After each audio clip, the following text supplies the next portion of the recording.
Hi everyone, Ryan Ratliff here from Mad River Outfitters, and thanks for joining us for this week's fly tying tips, where we teach you everything you need to know to tie your own flies.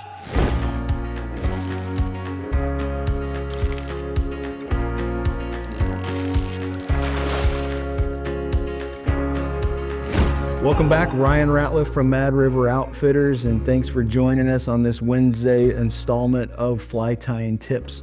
Make sure that you subscribe so you can see the newest thing that's coming out. Make sure you join us at Wednesdays at around 3 o'clock Eastern Time. You get a new video coming out every week. All right, this week we're going to talk about something that we get a lot of questions about, and it's about picking or at least sizing the right feather.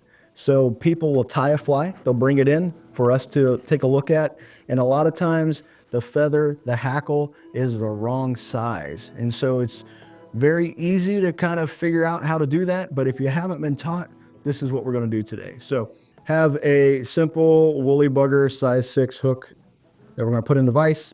Nothing fancy here. We're not going to tie anything. I just want to show you how to select the right feather. So I have some of the Ewing bugger feathers here. They are actually a little patch that's taken off. I'll talk about these feathers down the road, but when you select a feather, there's all these different options here. You just don't grab the first one that you find and put it on and expect it to work. You want to make sure it's the right size. And for a streamer, woolly bugger, something like that, you want to make sure that the hackle, which is this feather here, when I bend it, those little pokey things are called barbs. I want to make sure that those barbs, when they splay out, are going to be 1.5 this hook gap. So from previous videos, you know what the hook gap means. That's the distance between the shank and the hook point. And the easiest way to do that, you can kind of eyeball it real quick and be like, it's kind of close, but you really want to see exact. You just take the feather and you fold it underneath the hook, and then you go back and forth and kind of see how they splay out.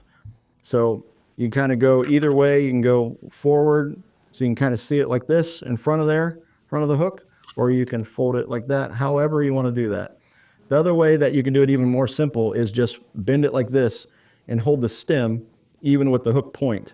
And then I can see that some of those barbs come up past the hook. So 1.5, the hook gap is where you want to be for a streamer. That's in general, but for woolly buggers, that's the ideal. Again, this is a specific design for woolly buggers. These feathers are specifically selected. There's a lot of different feathers out there, but these are saddle feathers. So you want to make sure that you have saddle feathers. All right, so this is a large dry fly hook here. It's number 10. So if I was going to pick a feather and I wanted to tie a dry fly, let's say I want to tie the classic Adams. I might not pick this woolly bugger pack, but just for ease, I'll show you how I would size out the feather. I would do the same exact thing, but for a dry fly, I want it to be, if I'm going to put all the hackle in the front, which is what we would consider a thorax style, where it's going to be perpendicular to the hook shank, I want it to be even with the hook point. So it's going to be the hook gap length. So those barbs that I'm going to flex and look at are going to be equal to the hook gap. So this is a woolly bugger pack. There's a lot of bigger feathers in here. So as you would go through, you look at it. If you had a neck or a dry fly cape or something like that, you would see, okay, right in there, that's going to be good. So you're going to pluck this feather off. There's a lot of different sizes when you have a skin.